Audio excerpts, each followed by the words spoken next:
बालेश्वर जिला बस्ता थाना 60 नंबर जातीय राजपथर इंदिरा छक निकटू छेली भर्ती एक पिकअप भ्यान को दुर्बृत्त माने अपहरण करिवार 36 घंटा मध्य नीलगिरी उद्धार करिछि बस्ता पुलिस।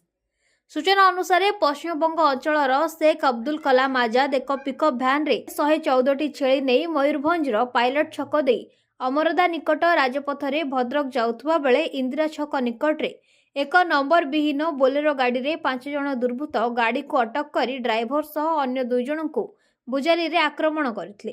घटना को गुरुतर सह विचार करी बस्ता थाना अधिकारी गोविंद चंद्र बेहेरांक सह एसआई संदीप कुजुर एएसआई प्रशांत राउतंक सह एक टीम नीलगिरी थाना विष्णुपुर अंचल रे चढ़ाऊ करी पिकअप भ्यान सहित 25टी छेली को उद्धार करथिबा बेले घटना रे जने महिला और जने पुरुष को अटक रखी तदंत जारी रखिछि।